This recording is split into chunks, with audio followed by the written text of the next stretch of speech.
Dictation गति 80 शब्द प्रति मिनट स्टार्ट।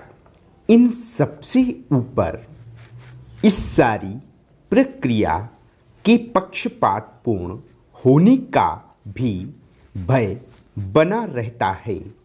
आजकल हालत यह है कि केस के सभी गुण दोषों के बावजूद उस पर होने वाला वाद विवाद पूरी तरह से न्यायाधीश के व्यक्तित्व पर निर्भर करता है। इसमें सबसे ज़्यादा चौंकाने वाली बात यह है कि न्यायाधीशों की वकीलों से निकटता पर खुलकर चर्चा होती है कि कौन सा वकील किस न्यायाधीश जज के ज़्यादा निकट है। इस दुर्भाग्यपूर्ण परिस्थिति ने न्याय तंत्र में भ्रष्टाचार को बढ़ावा दिया है, जिससे लोगों में इस व्यवस्था के प्रति विश्वास कम हुआ है। परंतु इसके साथ ही भारत ने विश्व के महान न्यायाधीश भी निर्माण किए हैं, जो कि सत्यनिष्ठा, बुद्धिमत्ता, स्पष्ट विचार एवं दया के प्रतीक रहे हैं। हालांकि यह भी एक सच्चाई है कि आज अदालतों में बहुत बड़ी मात्रा में मुकदमे केस लंबित पड़े हुए हैं, जिनके कारण लोग बहुत परेशान हैं। किसी भी प्रकार के अनौचित्यपूर्ण विलंब के बाद मिलने वाला न्याय भी अन्याय बन जाता है। इसी के परिणाम स्वरूप अच्छे लोग किसी भी प्रकार से अदालतों के चक्कर में पड़ने से डरते हैं। चुकाने के लिए भारी भरकम कानूनी फीस और एक बहुत लंबी कानूनी प्रक्रिया के कारण लोग मामलों को दूसरे तरीकों से निपटाना पसंद करते हैं, चाहे इसके लिए उन्हें अपने कानूनी अधिकार ही क्यों ना छोड़ने पड़े। आज हमारी न्याय व्यवस्था काफ़ी हद तक हमारी प्रगति में बाधा बन रही है तथा ईमानदार लोगों के चरित्र पर दाग लगा रही है।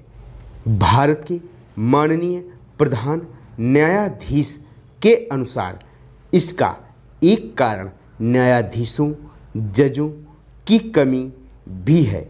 सरकार को इस समस्या का हल निकालने के लिए प्रयास करने चाहिए तथा हमारी न्याय व्यवस्था को सुदृढ़ बनाना चाहिए। इसी के साथ न्यायपालिका को भी इस बात का आकलन करना होगा कि क्या वह लोगों के मन में अपने एक भ्रष्टाचार मुक्त छवि बनाने में कामयाब रही है अथवा नहीं।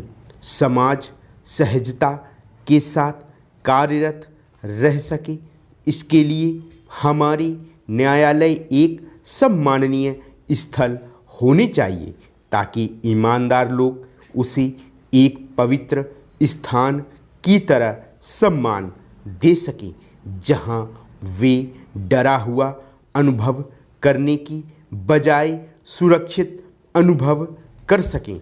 आज जब भारत को अपनी न्याय व्यवस्था पर गर्व है और मीडिया बहुत अधिक स्वतंत्र है, तो कुछ ऐसी घटनाएं भी सामने आती हैं जिनमें न्यायपालिका मुकदमे केस के तथ्यों की बजाय लोगों की राय के बारे में अधिक चिंतित नज़र आती है। मीडिया अप्रत्यक्ष रूप से न्याय व्यवस्था को प्रभावित करता है।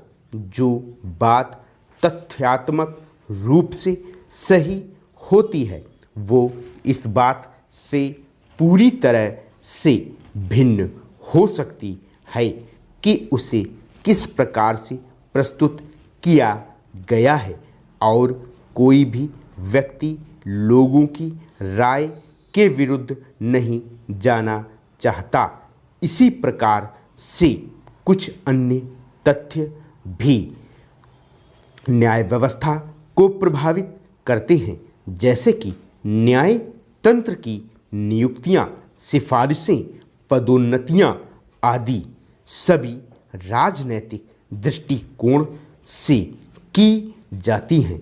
राजनीति, अर्थतंत्र, न्यायपालिका, मीडिया और आम लोगों के बीच की यह स्थिति बहुत जटिल है।